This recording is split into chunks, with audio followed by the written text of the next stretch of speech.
welcome to Marketing Mindset, podcast buat kamu yang pengen ngerti dunia marketing dari sudut pandang mahasiswa.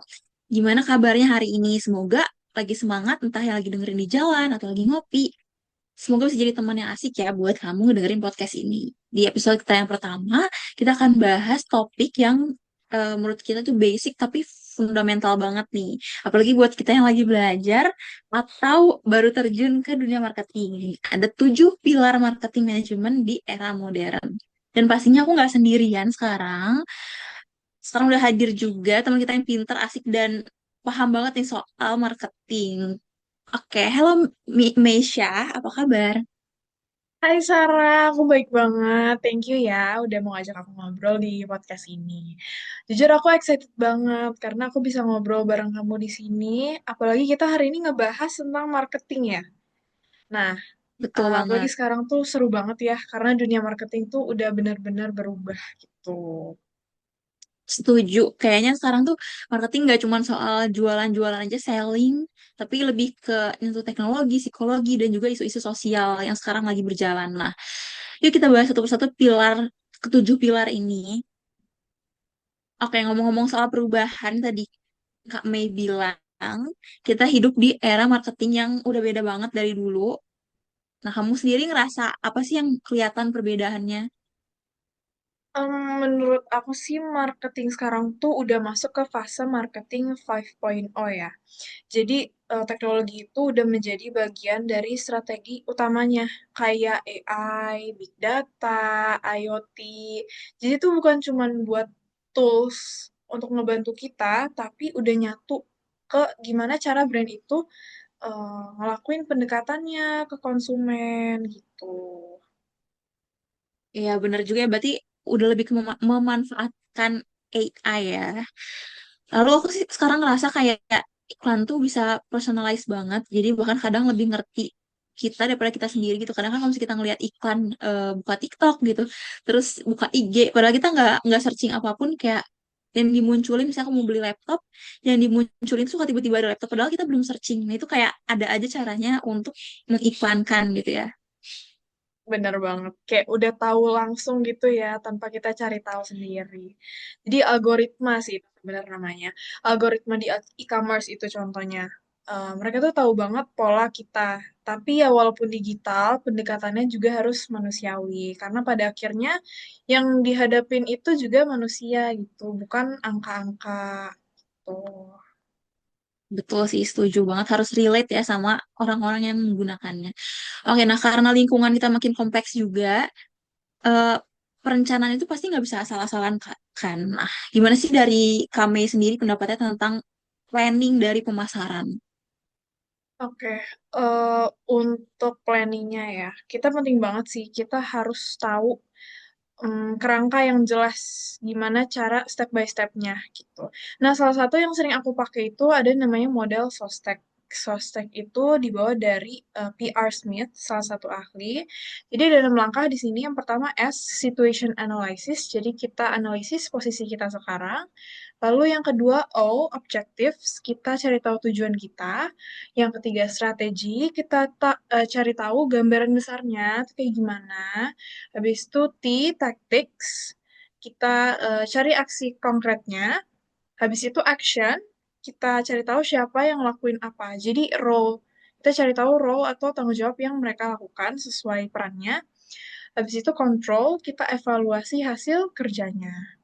Nah, dari situ kita bisa tahu kita lagi di mana, mau kemana, dan gimana cara nyampein tujuan kita gitu. Oke, berarti yang aku tangkap dari Sostek itu kayak GPS ya, jadi biar nggak nyasar lah ya istilahnya. Apalagi kalau ngerjain campaign digital, yang deadline-nya mungkin mepet-mepet dan banyak moving parts-nya. Benar, benar. Oke, mungkin ngomongin tentang strategi dari pemasaran global dan berkelanjutan ya, untuk strategi yang besar, semakin banyak nih brand yang nunjukin kepedulian ke isu-isu lingkungan. Kayak misalnya eh, contoh deh gitu ya kayak Starbucks. Starbucks kan sekarang udah nggak pakai sedotan yang plastik kan, udah ganti ke kertas. Nah, itu menurut kami sendiri itu cuman gimmick aja atau emang atau cuman kayak oh biar orang respect lah sama brandnya atau emang ada pengaruhnya sih? Menurut aku itu bukan gimmick sih, itu bener dong. Maksudnya kayak bagian penting gitu. Bahkan strategis banget. Bahkan ada data juga yang nyebutin dari salah satu ahli lagi, aku bawa namanya Nielsen, dia nunjukin kalau 81% dari konsumen itu mayoritas sadar sama isu lingkungan. Jadi brand yang peduli sama sustainability itu gak cuma kelihatan keren, tapi juga relate dan relevan ke konsumennya gitu. Wah, aku setuju sih. Soalnya kayak kemarin juga ada skincare lokal yang packaging itu bisa didaur ulang gitu. Dan mereka juga kasih insentif kalau kita balikin botolnya ke mereka gitu. Jadi kan itu strategi yang smart banget ya. Ya, setuju. Dan strategi kayak gitu tuh sebenarnya makin kuat kalau misalnya digabungin sama globalisasi atau globalization. Jadi mindsetnya itu global, tapi tetap relate dan juga nyambung dengan selera lokal. Contohnya, kalau misalnya kita lihat dari dunia F&B, ada McD. McD itu di ranah makanan Indonesia ya, dia itu membuat menu yang nasi uduk kalau nggak salah. Nah, jadi dia itu menggabungkan ciri khas mereka yaitu junk food, tapi tetap ngebawa ciri khas makanan daerah Indonesia yaitu nasi uduk gitu. Iya benar ini menarik banget sih. Soalnya McD itu benar-benar eh, mobile gitu ya. Jadi kayak cepet banget pergantian menunya gitu. Bahkan kemarin tuh kayaknya sempat ada yang Korean sauce atau apa gitu. Jadi kayak benar-benar ngikutin tren juga. Lagi kayak hitsnya lagi Korea ngikutin gitu kan. Nah, sekarang kita bahas soal data nih. Semua orang pasti ngomongin kan pentingnya data di sistem informasi pemasaran. Kita mulai ke aplikasinya nih, Kak Mei. And next kita bakal bahas soal data nih. Semua orang kan ngomongin pentingnya data. Ini udah mulai masuk ke aplikasinya nih, Kak Mei. Tapi apa sih sebenarnya yang dimaksud dari sistem informasi pemasaran? Kan banyak kan kita sering dengar sistem informasi pemasaran itu apa sih sebenarnya? Oke, jadi simpelnya itu sistem informasi pemasaran adalah cara brand itu ngumpulin dan juga ngolah data yang mereka punya. Biar mereka itu bisa nentuin atau ngambil keputusan yang akurat gitu atau tepat. Mulai dari CRM, Customer Relationship Management, habis itu Market Intelligence, sampai ada dashboard digital yang ngasih mereka itu data yang real time atau nyata. Di waktu yang saat ini juga. Oh, oke, jadi bukan zaman lagi sekarang kayak nebak-nebak gitu ya. Jadi udah ngebayangin marketer sekarang tuh kayak punya radarnya sendiri lah untuk nunjukin tren dan waktu terbaik untuk post campaign mereka. Ya, bener banget. Jadi, kemampuan buat baca data itu sekarang udah jadi skill wajib. Jadi kayak itu jadi salah satu kewajiban mereka. Bukan cuman buat nganalisis, tapi juga buat marketer gitu. Oke, mungkin di notes juga ya teman-teman di rumah kalau buat baca data itu skill yang wajib tadi kata Mei. Oke, lanjut kita bakal bahas tentang pengambilan keputusan konsumen. Jadi kalau misalnya datanya udah dapet nih, next step-nya kan berarti harus ngerti kan konsumennya seperti apa. Nah, tapi mereka tuh mikirnya kayak gimana sih kalau waktu mau beli sesuatu. Jadi gimana konsumen tuh eh, prosesnya gimana pas mau beli sesuatu gitu. Apakah ada kecenderungan ikutin tren atau gimana? Oke, di sini aku rangkumnya jadi 5 tahap aja ya. Jadi yang pertama itu mereka harus sadar ada masalah. Mulai ada sadar eh, ada sesuatu yang membuat mereka itu resah atau eh, mempersulit gitu. Lalu yang kedua mereka cari informasi gimana cara menyelesaikan masalah mereka. Setelah mencari informasi, mereka akan mencari pilihan lain. Mungkin di pilihan pertama mereka merasa tidak cocok karena mungkin di toko A terlalu jauh atau brandnya kurang bisa dipercaya karena masih kecil. Mereka akan mencari brand lain di toko B, lalu akan menjadi pertimbangan mereka untuk mengambil keputusan. Lalu lanjut ke tahap keempat, mereka akan mengambil keputusan. Mereka akan memilih eh, toko A atau toko B nih jadinya yang kita akan beli produknya. Setelah membeli, mereka akhirnya kan evaluasi. Ini masuk ke tahap 5, evaluasi pasca membeli. Di situ mereka bisa menentukan apakah mereka akan merepurchase, membeli lagi produk yang sama atau menggantinya gitu. Jadi tugas kita itu nemenin mereka di setiap tahap-tahap ini. Oke, berarti itu kayak customer journey ya dari awal, dari tahap pertama mulai sadar masalahnya sampai akhirnya beli, bahkan sampai evaluasi pas beli gitu ya. Oke, mungkin itu bisa jadi gambaran juga untuk gimana tim marketing tuh bisa masuk ke situ ya dari tahapan-tahapan pengambilan keputusan konsumen.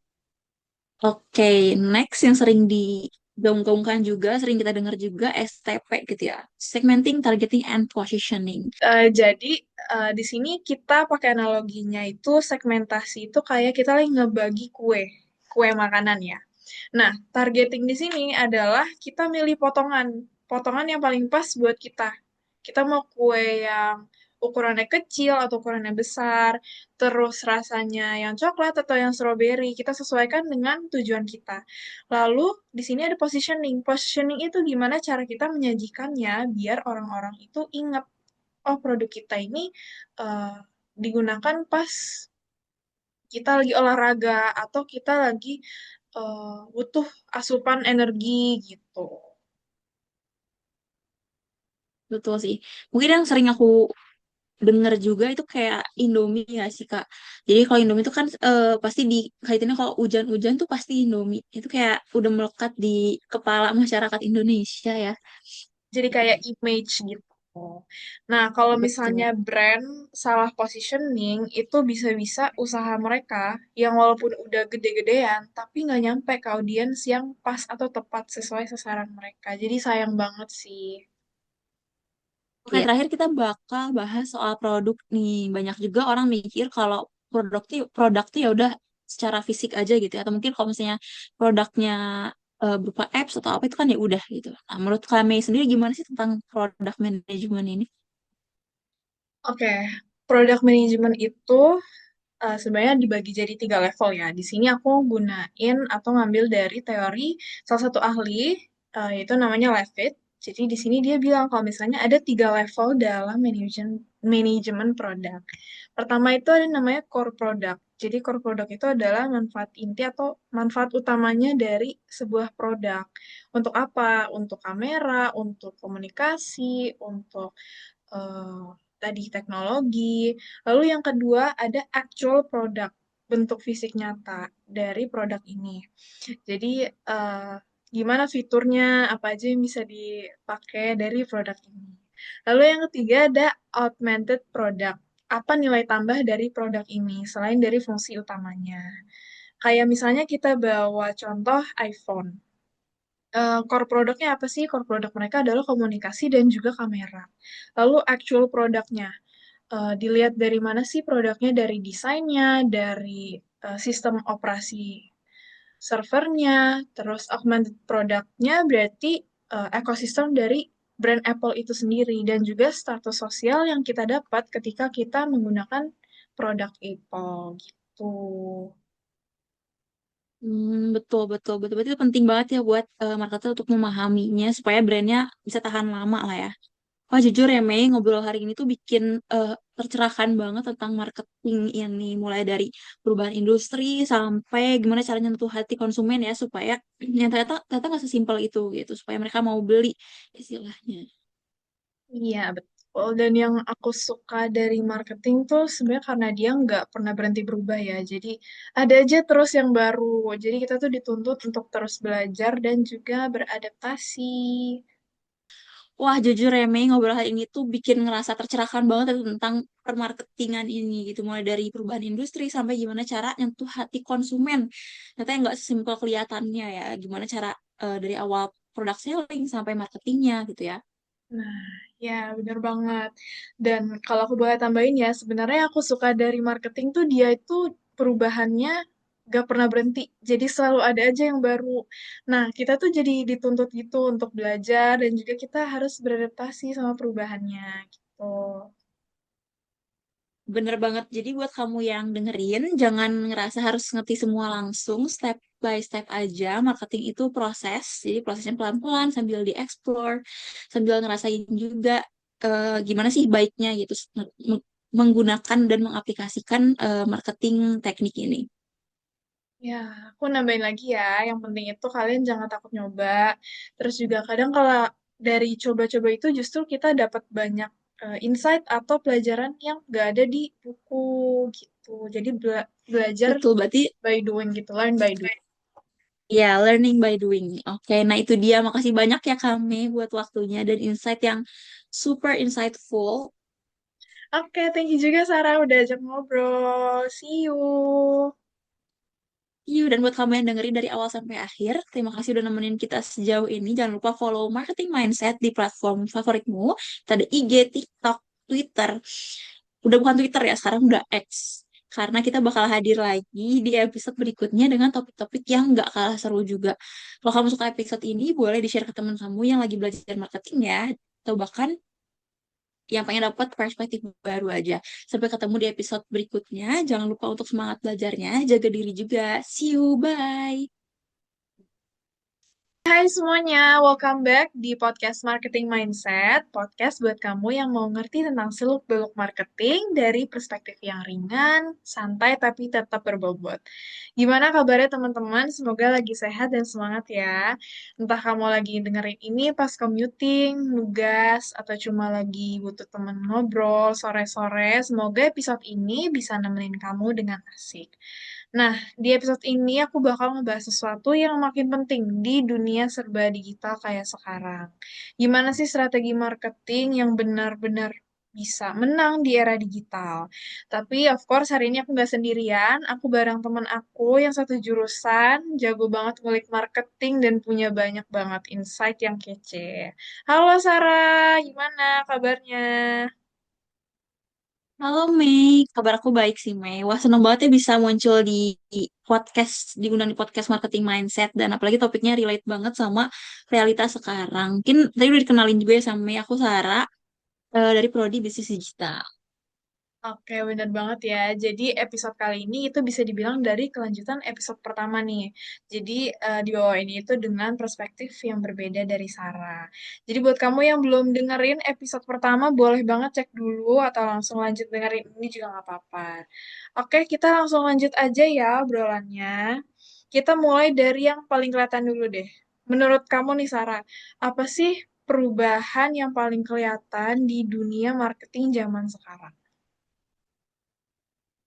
Mungkin yang paling berasa itu sekarang brand-brand tuh udah nggak cuman teriak atau ngomong lewat iklan aja, tapi konsumen tuh justru sekarang pengen merasa dilibatkan dalam segalanya lah ya. Pokoknya pengen dalam iklan itu bisa merasa terlibatkan. Nah, jadi dari yang dulunya di push terus sekarang lebih ke pull marketing gitu. Makanya kayak kalau ada sales-sales sekarang tuh lebih ke pull marketing, bukan yang push kayak oh kita gini gini gini tapi lebih ke ngajak konsumennya gitu.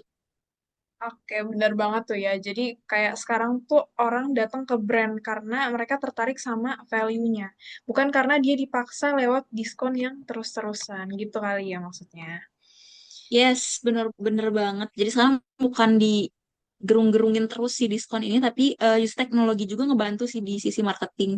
Dari AR filter, kalau kalian tahu, sampai algoritma TikTok itu bikin orang stay dan koneksi emosionalnya itu jalan gitu.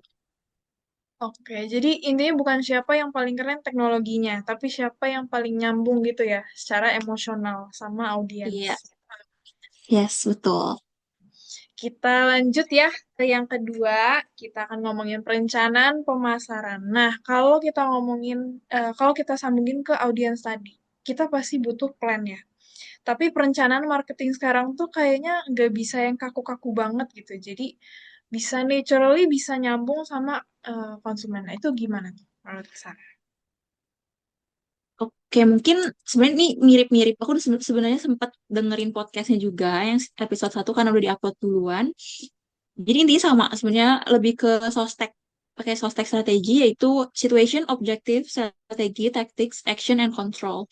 Jadi itu kayak, apa ya, istilahnya kayak kerangka kerja perencanaan pemasaran gitu. Jadi bisa membantu kita untuk gimana sih strategi pemasaran yang efektif gitu. Mungkin kalau misalnya kalian mau tahu penjelasannya lebih lengkap gitu ya, detailnya itu bisa di episode pertama, tapi sini aku bakal jelasin contohnya aja deh. Contohnya itu eh, mungkin bisa yang simple-simple aja ya. Ya, Mungkin kalau misalnya di action itu bisa mulai dengan menjadwalkan posting, terus menjalankan iklannya, menghubungi influencernya, mungkin ya kalau mau marketingnya melalui influencer itu bisa. Terus kayak kalau control itu yang terakhir, Itu bisa contoh-contohnya tuh kayak memantau jumlah tayangannya atau jangkauannya dan engagement di setiap postingan. Lalu kita maju nih ke yang pertama gitu ya. Ada situation. Ini mungkin awalnya banget memahami posisi bisnisnya dengan analisis SWOT. Mungkin kalian udah sering dengar juga. Itu kayak strength, weakness, opportunities, and threats. Itu penting banget untuk mengidentifikasi kekuatan dan kelemahan internal serta peluang dan ancaman dari eksternal. Itu sih, Mei. Oke, Sarah. Jadi kayak plan A itu disiapin bareng plan B, terus ada plan C, siap ganti kapan kapan aja gitu ya. Iya, betul. Jadi kayak harus prepare lah ya. Selain plan I itu jalannya kemana lagi gitu. Sekarang kita bisa evaluasi juga campaign real time melalui dashboard atau A or B testing. Jadi kalau misalnya nggak suatu nggak sesuai sama jalan itu bisa langsung putar arah, banting setir gitu.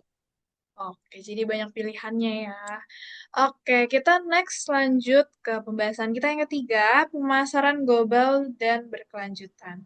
Sekarang banyak banget brand yang go international, tapi juga pengen kelihatan green atau peduli lingkungan. Nah, kamu lihatnya tuh gimana, Sarah? Oke, itu sebenarnya hal yang bagus ya. Maksudnya hal yang penting juga buat diterapin sama brand-brand. Ya. Dan mungkin CSR itu cukup, tapi sekarang tuh nggak lagi gitu. Jadi kayak memang harus dikembangin lagi dan konsumen pengen brand yang walk the talk gitu ya. Jadi harus transparan dan punya nilai yang jelas outside dari green eating itu gitu ya. Jadi konsumen terutama Gen Z atau milenial mungkinnya sekarang harus sebenarnya makin peduli soal keberlanjutan ini. Mereka lebih suka juga beli barang-barang atau brand yang punya nilai lingkungan dan sosial yang kuat gitu ya, dibandingkan yang nggak aware sama sekali gitu. Nah, tapi negatifnya, greenwashing itu justru bisa bikin banyak brand juga yang tampil hijau lewat kampanye marketing, padahal praktiknya tuh pasti jauh dari ramah lingkungan. Jadi kayak cuman kesannya digaungkannya tuh apa sih? Kayak oh dia tuh safe gitu, safe for environment. Tapi nyatanya gitu di belakangnya proses produksinya mungkin eh, teknik dari produksinya itu masih berdampak negatif ke lingkungan. Oke, jadi kayak dia cuman, maksudnya secara actionnya itu belum fully green ya.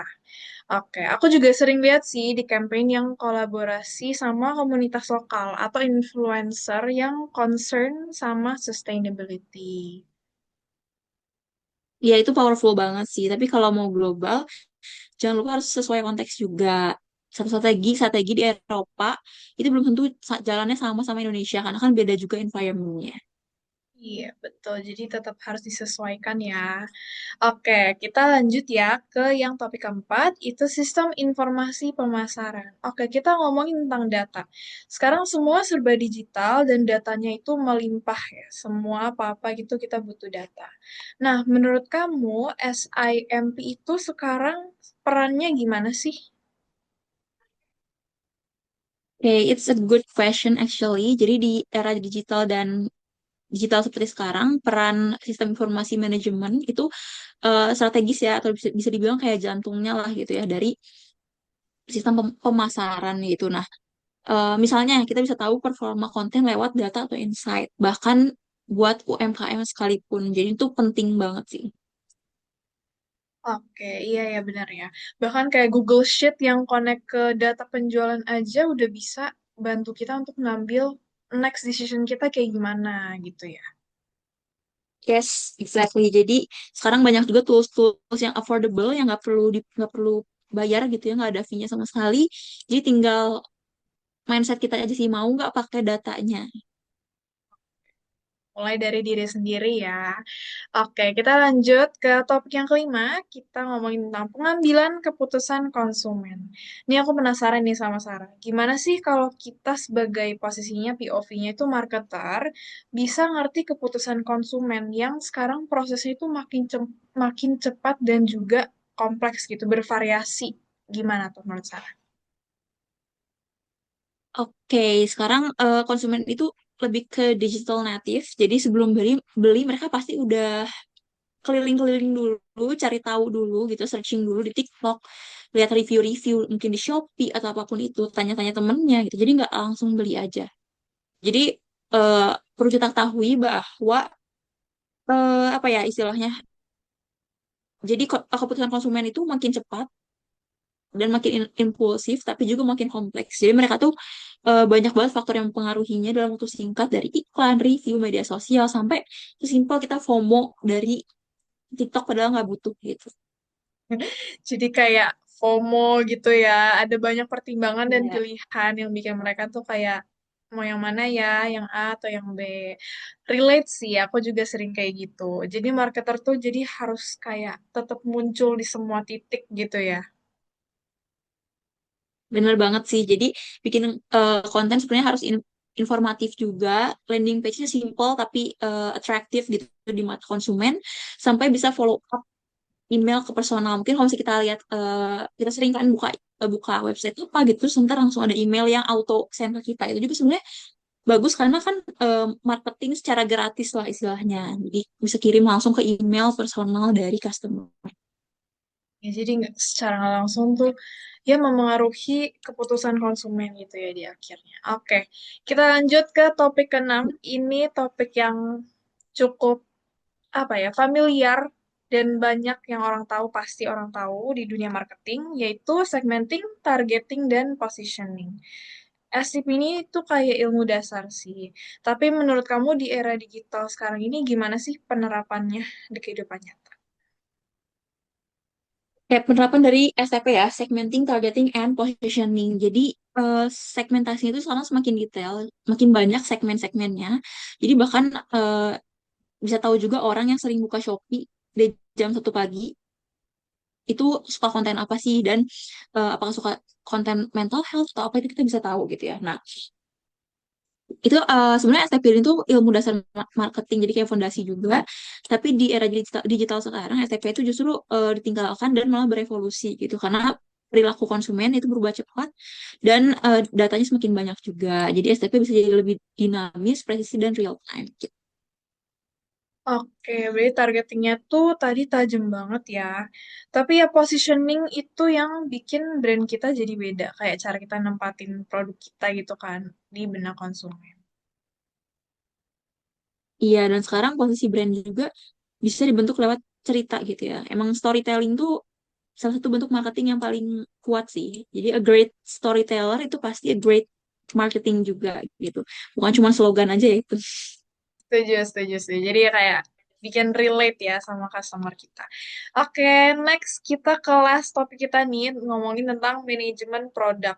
Terakhir nih ya, tentang produk. Sekarang kayaknya inovasi jadi kunci biar produk itu gak cepet basi. Soalnya kan semuanya cepet banget nih perubahannya, dinamis. Nah, gimana nih menurut Sarah? Ya mungkin harus peka juga sama perubahan-perubahan yang ada. Terus listening itu penting banget, harus dengerin konsumennya mau apa. Terus coba-coba hal baru juga, nggak cuman eh, sekali jual produk A udah A aja, nggak, harus ada inovasinya juga, bukan cuma di teknologi tapi dari desainnya, cara promosinya, cara merilisnya, gimana sih supaya menarik buat konsumen.